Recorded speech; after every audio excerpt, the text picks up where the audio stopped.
It's Tuesday in Tryon, North Carolina, and it's been a fantastic day. We needed the rain.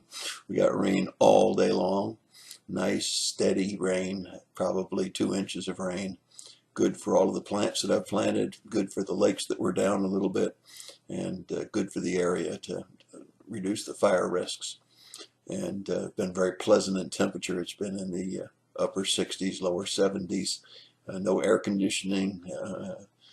Don't even need to keep the windows open. Can if you want, but don't need to. Just a fantastic day. I remember a number of years ago, we went out on a canvassing trip to canvass the area around Lake Park, Florida, and we were to ask a question. Are you a Christian? Uh, the answer to that question will surprise you to some degree. And then the second follow-up question is, why are you a Christian? Well, we found that 80 to 90% of the people in the Lake Park area considered themselves Christians. However, when you asked the second question, you quickly found that they really weren't Christians. They would say answers like, I'm a Christian because my father and mother were Christians, or I'm a Christian because I go to a Christian church, or I'm a Christian because my father's a pastor. You see, those are wrong answers. The only way you can become a Christian is to be a follower, a personal follower of Jesus Christ. And you might say, well, that's kind of a trick question. No, I don't think so. If you really understand what it means to be a Christian, you understand that there's only one way to the Father, and that's through the Son, Jesus Christ. And the only way you can be a Christian is to have a personal relationship with Jesus Christ, to have turned from your sin, to receive him as Savior and Lord. Well, Paul is dealing with the Jews. In Romans chapter 9, he has some interesting things to say, which really moved me a little bit in my heart, because in chapter 9, verses 1 through 3, he talks about the burden that he had for his people. Remember, Paul was a Jew, and he had a real burden. He said he'd rather give his own life than to have his brothers and sisters in Judaism die. He had a pastor's heart, without a doubt, and was a sacrificial burden carrier for the Jews. However, he also had some words of warning and concern for the Jews. He said God demonstrated his love for the Jews in all of the covenants and all of the things that he did through the Jewish faith, through the Israelites. And it demonstrated that they were his chosen people. However, he says it's not going to be, you're going to be God's children by genetics. You're not going to be because of your race, because of your Judaism.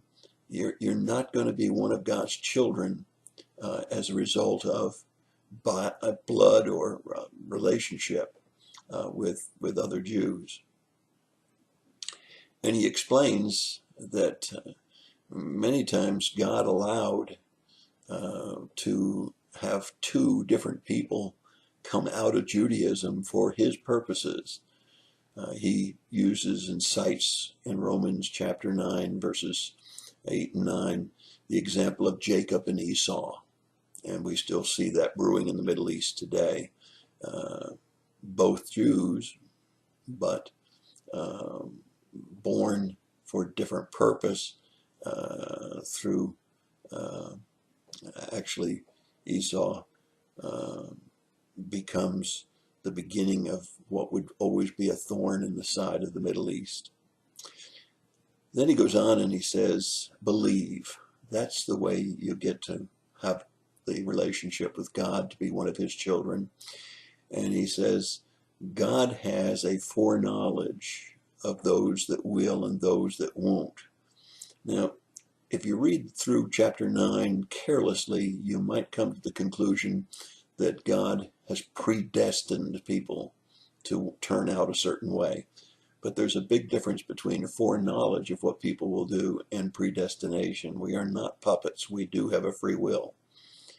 And he talks about the fact that Isaiah warned that there would only be a remnant of the Jews in the end that would be truly God's children, just a remnant. The ironic thing that he points out in chapter 9, verses 30 through 33, is that the Gentiles didn't pursue righteousness, but received it by faith. Let me say that again. The Gentiles did not pursue righteousness, but received it by faith in Jesus Christ. The Jews, on the other hand, pursued righteousness through the law and works, but never found it. And Jesus became a stumbling block to them.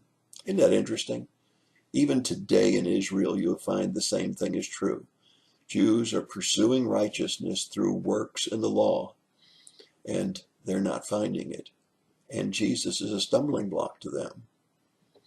But yet, Gentiles who didn't pursue righteousness found righteousness by faith in Jesus Christ. I hope that you found righteousness in through Jesus Christ. For when God looks down and Jesus Christ dwells in you, he no longer sees the filthy rags of your life. He sees the righteousness of Christ. That's your thought for the day. God bless you and have a great day.